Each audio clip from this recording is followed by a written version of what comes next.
이제 지난주까지 우리 계시록에 나오는 소아시아 7교회에 대한 교회별로 하나하나 말씀을 살펴보았습니다.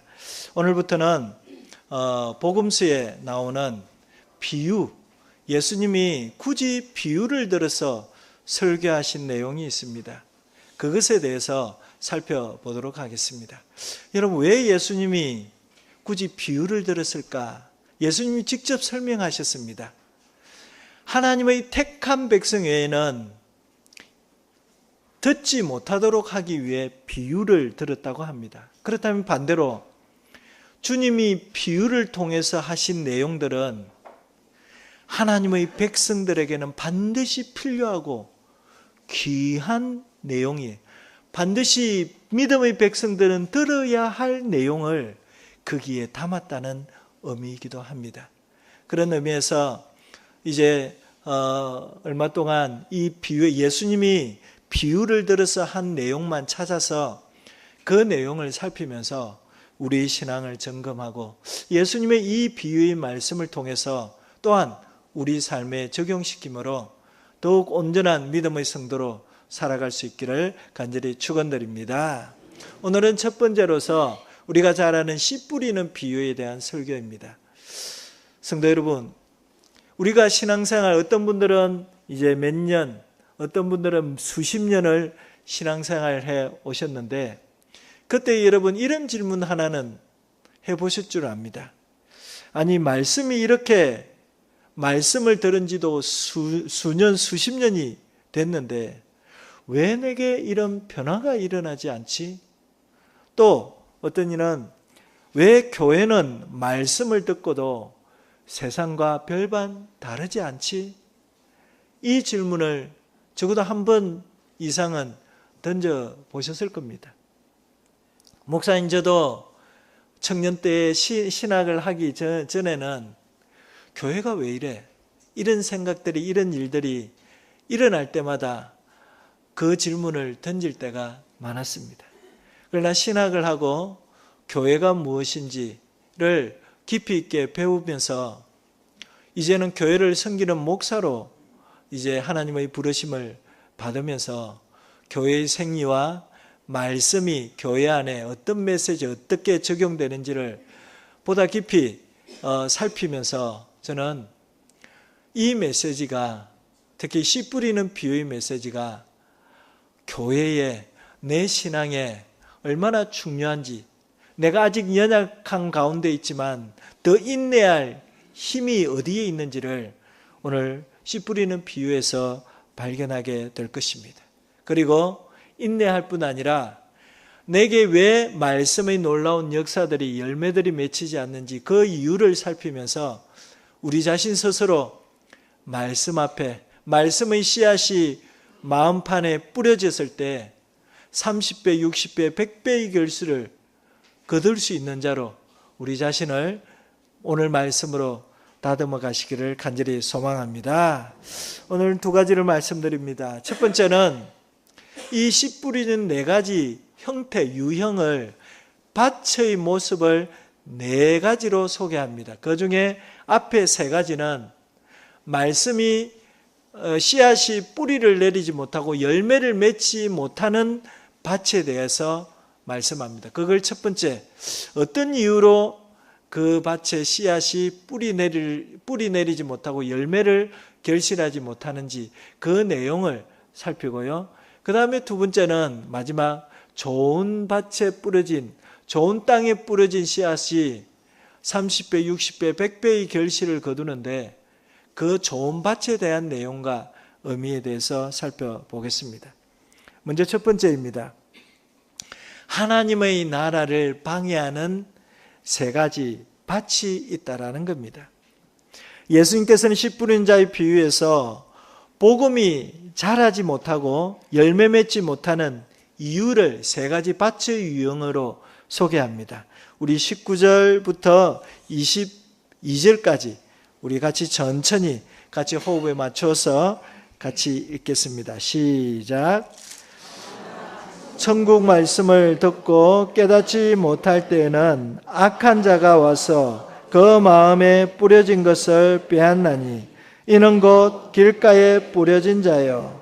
돌밭에 뿌려졌다는 것은 말씀을 듣고 즉시 기쁨으로 받되 그 속에 뿌리가 없어 잠시 견디다가 말씀으로 말미암아 환난이나 박해가 일어날 때에는 곧 넘어지는 자요.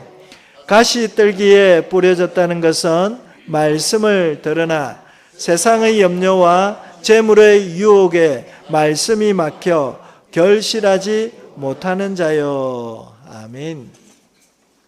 여기서 말씀하고 계시는 이 세 가지 밭은 바로 길가, 그리고 돌밭, 가시떨기, 이 세 가지 종류의 유형의 밭을 소개합니다. 이는 하나님의 말씀을 받는 인간의, 사람들의 마음의 상태를 밭으로 표현하고 있는 내용입니다. 이 세 밭은 하이델베르크 교리문답에 그대로 나와 있습니다. 화면을 띄워주십시오. 글자가 좀 작은 것 같은데 한번 제가 읽어드리겠습니다.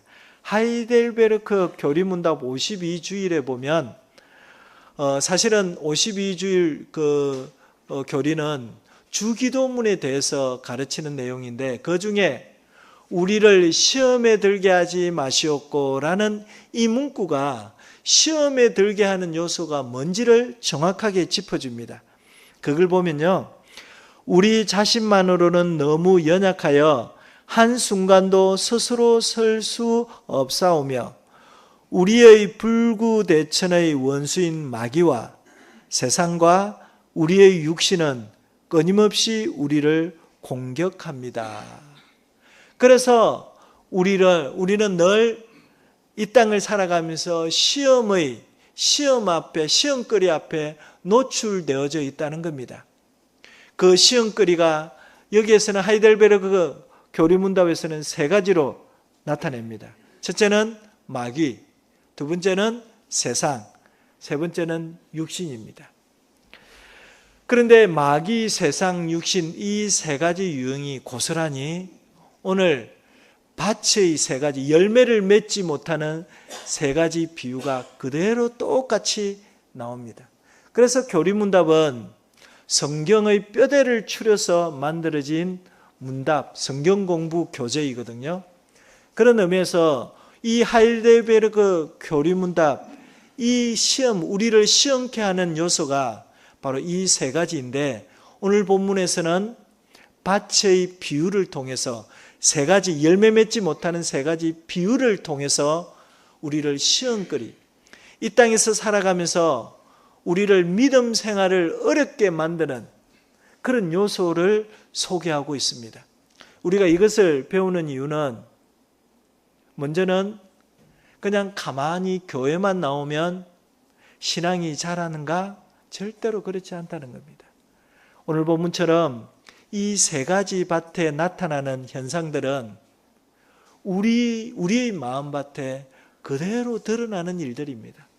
혹시 어떤 이들은 이렇게 생각하기도 합니다. 씨 뿌리는 비유, 첫 번째, 두 번째, 세 번째는 불신자들을 향한 메시지다. 절대로 그렇지 않습니다. 왜냐하면 불신자들에게는 말씀의 씨앗조차도 뿌려지지 않습니다.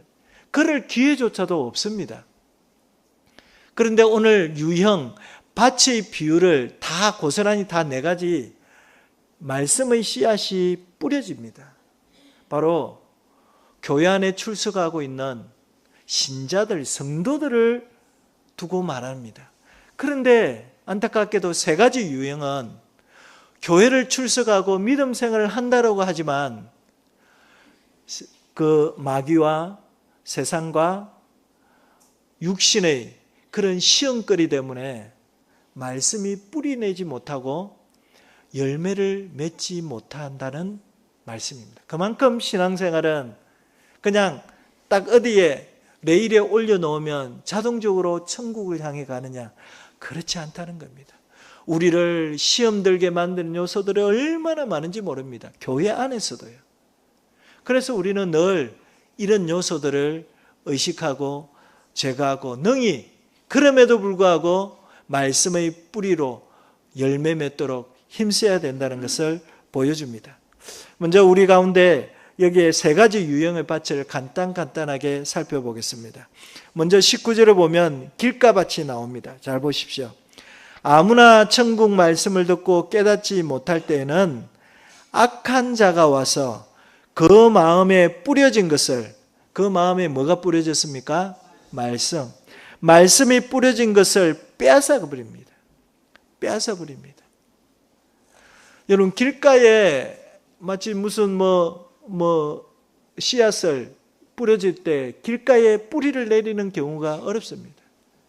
땅이 딱딱하고 메말라 있고, 그래서 뿌리를 내리지 못합니다. 마치 그것처럼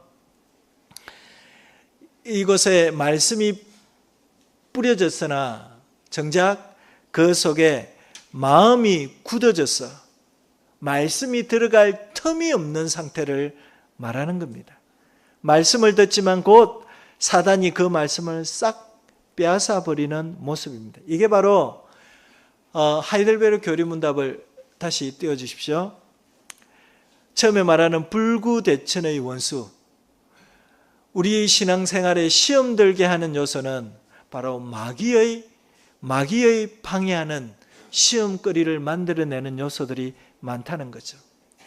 바로 이것들은 신자의 심령을, 마음을 공격하여서 복음이 뿌리내지 못하도록 만들어 간다는 겁니다.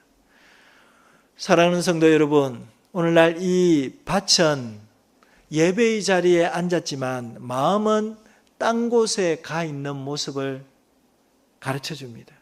말씀을 듣는 순간에도 스마트폰을 확인하는, 그래서 자리에 앉아 있으나 설교 말씀보다 그냥 저 설교 말씀은 인생의 좋은 정도로 생각하기도 하고, 또 어떤 경우는 하나님의 말씀을 우리 인생 지침으로, 삶의 방향으로 잡아가기보다 유튜브나 자기 개발 서적이 더 큰 지혜를 얻는다고 생각하여서 말씀을 쉽게 간과해버리고 흘러버리는 마음의 상태가 바로 길가라는 거죠.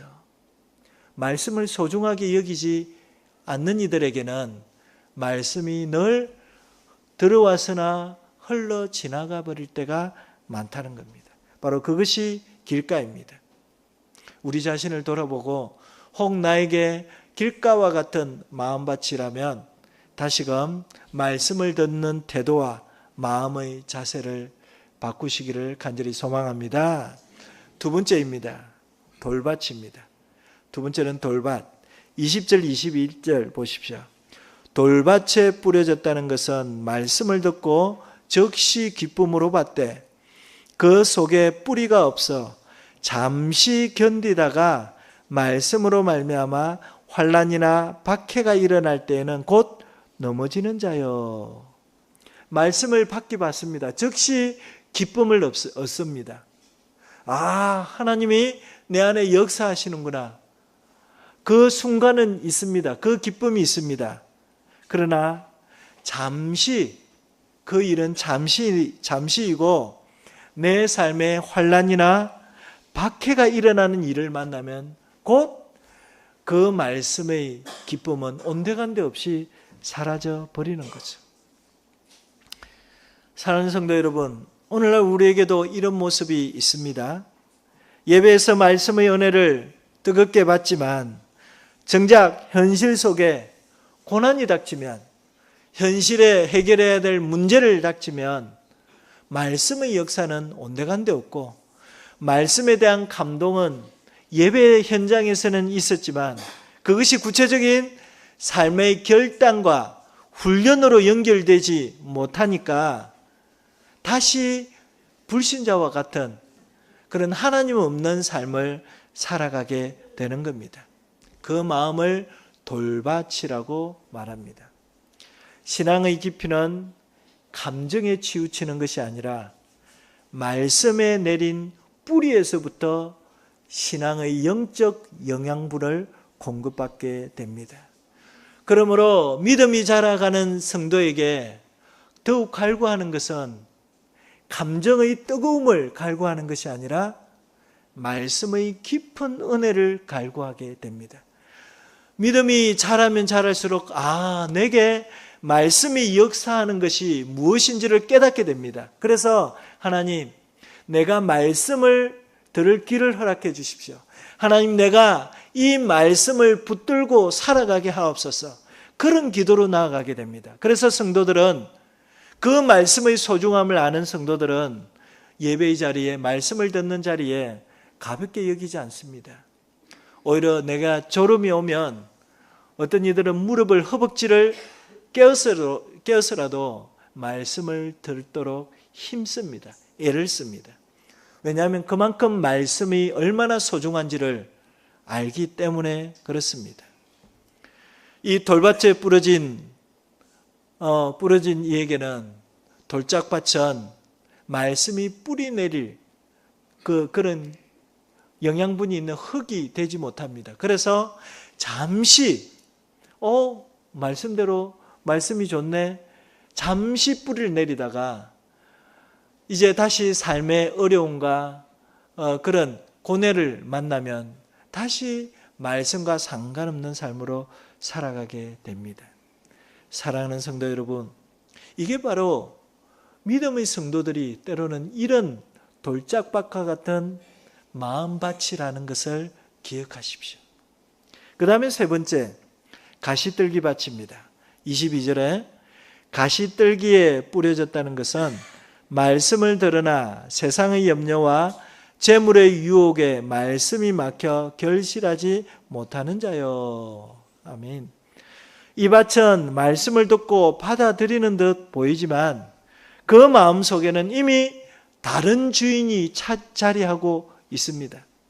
겉으로는 말씀은 받습니다. 그러나 마음 깊은 곳에서는 여전히 여기에 22절 말씀처럼 세상의 염려, 재물의 유혹, 그 마음판에 자리하고 있는 것은 여전히 물질 만능주의가 자리하고 있습니다. 그리고 출세와 성공의 성공이 나를 가장 높여주는 자리라고, 그것이 마치 신인 양, 주인인 양, 내 인생을 바꾸어 놓는 것인 양, 내 마음 중심에 자리 잡고 있습니다. 그리고 사람들에게 인정받는 것이 하나님의 자리보다 더 크게 여겨지는 사람입니다. 그는 말씀 앞에 서지만 그의 마음밭은 하나님 외에 다른 것이 주인이 되어서 말씀을 받아들이는 데에 잠깐은 받으나 그러나 말씀이 결국에는 열매를 맺지 못하는 자리까지 되어 버린다는 겁니다. 사랑하는 성도 여러분, 이 세 가지 유형을 22절까지 살펴보았습니다. 어떠십니까?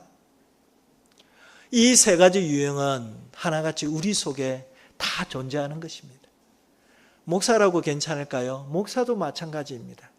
이 세 가지 밭의 유형은 목사에게도 그렇게 마치 없는 것처럼 생각할 때 어떤 상황이 닥치면 불쑥불쑥 이런 유혹들이 튀어나옵니다. 이런 시험거리들이 튀어나옵니다. 누구나 다 가지고 있다는 거예요. 그만큼 신앙생활은 쉽지 않다는 겁니다. 신앙생활을 하기로, 믿음생활을 하기로 결단한 우리에게는 마치 마귀가 기다렸다는 듯이 김 목사, 이 일에 와봐. 너 이 상황을 봐봐.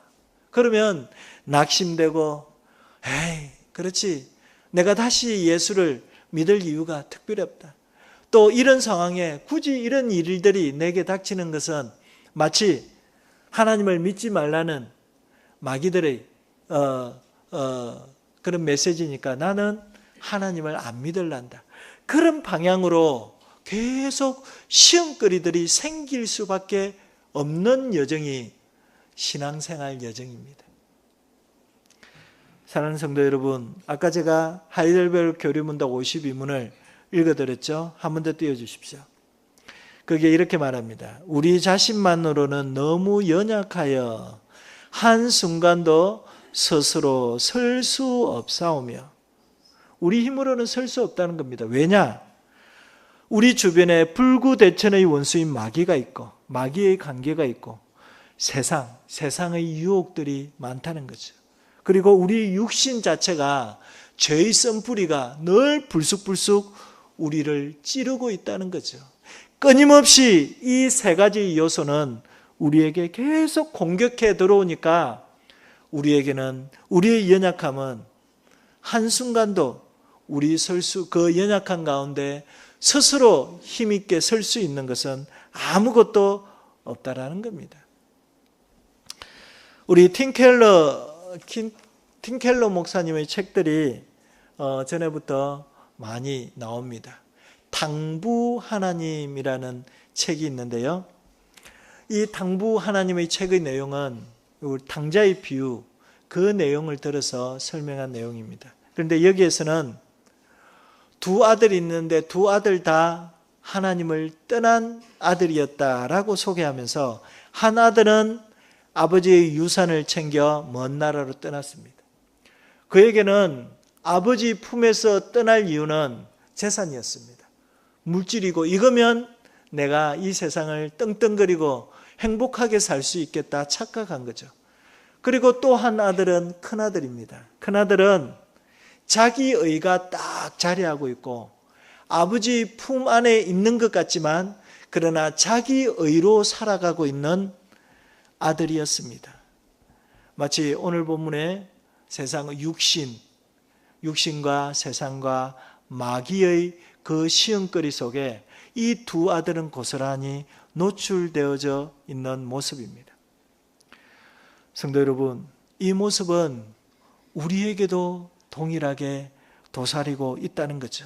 이들은 말씀을 무시하는 길가밭이 되기도 하고, 때로는 감정적 반응 뒤에 뿌리 내리지 못하는 돌짝밭이 되기도 하고, 그리고 자기 의와 세상 염려에 사로잡힌 가시떨기 밭이 되기도 한다는 겁니다. 오늘날 우리도 신앙생활 하면서도 여전히 이 세 밭의 모습은 우리에게 곳곳에 나타나기도 합니다. 말씀을 들어도 들은 것 같지 않게 흘러내어 버리는 경우가 있고, 감정적인 은혜만에 머물러 있기도 합니다. 그리고 세상 염려와 정욕이 중심이 되어버려 말씀이 뿌리 내리지 못하는 성도들도 있다는 거죠. 이런 밭에는 말씀에 따른 열매가 없습니다. 더 경고를 하면 말씀의 열매가 없는 성도에게는 결국에는 천국을 맛볼 수 없고 들어갈 수 없는 자가 되어진다는 거죠. 그래서 첫 번째, 두 번째, 세 번째, 마치 시작은 좋은 성도로 시작하는 것 같지만 결말은 불신자와 똑같은 결말을 맺을 수 있다는 경고의 메시지를 담아두고 있습니다. 성도 여러분, 그런 의미에서 우리 자신의 마음밭을 다시 갈아엎어야 될 줄 압니다. 그 마음의 결단이 있기를 간절히 소망합니다. 두 번째로 보면, 두 번째에는 이제 네 번째 밭인 좋은 밭입니다. 여러분, 첫 번째에서는 우리에게 시험거리가 많다는 것을 보여주고, 만일 그것만 생각하면 그렇구나, 신앙생활은 참 내게 힘들구나, 아이고 내 힘으로는 불가능하다는데, 그러면 포기하기가 쉽겠죠. 이 네 번째 밭을 통해서 하나님이 던지시는 메시지는 뭐냐? 김 목사, 네 힘으로 신앙은 잘하지 않아. 네 힘으로 잘할 수 없는 환경이야. 바로 마귀가 역사하고 있고 세상이 또 육신이 바로 우리의 신앙을 방해하고 있기에 너 스스로는 불가능해. 그런데 네 번째 밭을 소개해 줌으로써 하나님은 하나님이 개입하시고 하나님께서 강권적인 역사하심으로 좋은 밭을 만들어 가실 것을 약속해 주는 말씀입니다. 성도 여러분, 첫 번째, 두 번째, 세 번째는 우리가 신앙생활 하기 힘든 상황이니 성도들아, 고재교회 성도들아 깨어 있어야 한다, 이 메시지를 던지고 있다면, 이 네 번째 밭은 좋은 땅에 뿌려진 것은 30배, 60배, 100배의 결실을 거둔다, 이 말 속에는 그러니 내가 너의 인생에 개입할게. 내가 너를 돕고 너를 인도할게. 마치 광야 여정의 이스라엘 백성들의 하나님께서 친히 앞서서 광야 여정을 이끌어 가듯이 고저교회 성도들아, 내가 너를 이끌고 갈게. 결국에는 좋은 땅에 뿌려진 씨앗처럼 30배, 60배, 100배의 결실을 거두도록 내가 인도할게 라는 하나님의 의지를 드러내고 있다는 겁니다. 성도 여러분, 바로 그게 남은 자들에게, 남은 자를 다르게 표현하면 말씀에 순종하고 말씀대로 살아가려고 발부둥치는 그 성도를 하나님은 그 남은 자라고 표현하면서 그의 인생 여정에 30배, 60배, 100배의 결실을 거두어 갈 것이라고 약속해 줍니다. 23절에 좋은 땅에 뿌려졌다는 것은 말씀을 듣고 깨닫는 자니 결실하여 어떤 것은 100배, 어떤 것은 60배, 어떤 것은 30배가 되느니라 하시더라. 아멘. 성도 여러분, 어떤 이들은 말씀을 받아들이고 아멘으로 화답하고 거기에서 멈추지 않고 그의 삶에 실천하고 순종하도록 애를 씁니다. 이게 바로 좋은 밭입니다. 우리가 이 땅에서도 신앙의 맛을 보려면, 천국을 맛보려면 바로 좋은 밭에 뿌려진 씨앗처럼 그 말씀의 역사하심을, 그렇구나, 말씀이 살아있구나, 진짜 성경 속에 있는 이 말씀이 내 삶의 현장에서 역사하고 있구나를 우리가 경험하고 느껴야, 경험하고 또 손으로 만질 수 있어야 우리는 그래, 나는 천국을 바라보며 가야 되겠다. 세상에 어떤 유혹이 있어도 그 유혹 앞에 넘어지지 않고 천국만을 바라보며 가게 된다는 겁니다. 그런 의미에서 이 좋은 밭은 좁게 말씀에 입술로 아멘하고 삶으로 아멘하는 성도들을 좋은 밭이라고 표현하는 겁니다. 사랑하는 성도 여러분, 여기서 좋은 땅이라고 하는 것은 그냥 땅에 기름진 땅, 그리고 저항력이 없는 평탄한 땅, 그걸 말하지 않습니다. 그 땅은 깊이 갈린 땅입니다. 쟁기로 깊숙하게 갈아엎어 버립니다. 마음이 아플 때가 있습니다. 그러나 그것을 기경하는 것, 눈물로 기경해내는 밭이 좋은 밭입니다. 여러분, 우리가 가지고 있는 죄의 썬뿌리, 그 죄의 썬뿌리로 말미암아 그 가시가 때로는 내 옆 사람에게 쿡쿡 찌를 때가 있습니다. 오히려 참 시험거리가 되는 일이 있습니다. 그러면 나를 갈아엎어야 돼요. 내가 상처를 주는 말을 하는 성도라면, 사람이라면 내가 그 말을 늘 의식해서 하나님 앞에 기도하면서 내 삶을 갈아엎어야 돼요. 엎어야 돼요. 그게 바로 좋은 땅이 되는 성도의 자질입니다.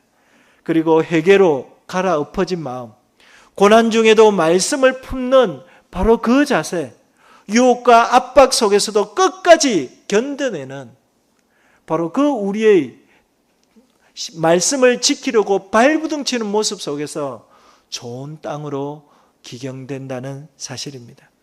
사랑하는 성도 여러분, 좋은 밭은 자동적으로 만들어지지 않습니다. 회개의 꽹이로 내 마음을 갈아엎는 자이고, 성령의 물로 내 안을 적셔내는 자이고, 말씀 묵상의 쟁기로 내면을 깊이 갈아엎는 성도가 좋은 밭이 된다는 사실입니다. 오늘 이 자리에서 주님, 내 마음을 좋은 밭으로 갈아엎어 주소서 결단합시다. 여러분이 바로 그렇게 결단하고 나아가는 여러분의 삶의 현장에는 분명 하나님의 나라 천국을 맛보게 할 뿐 아니라 하나님이 말씀으로 나를 인도하고 계신다는 사실을 눈으로 보며 느끼며 경험하게 될 줄 믿습니다. 성도 여러분, 오늘 이 씨 뿌리는 비유는 바로 우리 밭의 마음의 상태, 말씀을 받는 마음 상태를 말씀해 주고 있습니다. 우리는 결국에는 좋은 밭을 향해 가기 위해서 지금 내가 길가에 바치고 돌짝 바치고 가시떨기 같은 그런 밭의 상태를 기경하려고 힘써야 합니다. 우리 자신을 채찍하고 훈련이 있어야 좋은 밭으로 변화된다는 사실을 기억하시고 우리 마음의 결단과 다시 한번 하나님 앞에 헌신의 각오를 하시며 좋은 밭에서 나는 30배, 60배, 100배의 결실을 맺어가는 복된 성도들 되시기를 간절히 축원합니다. 아멘.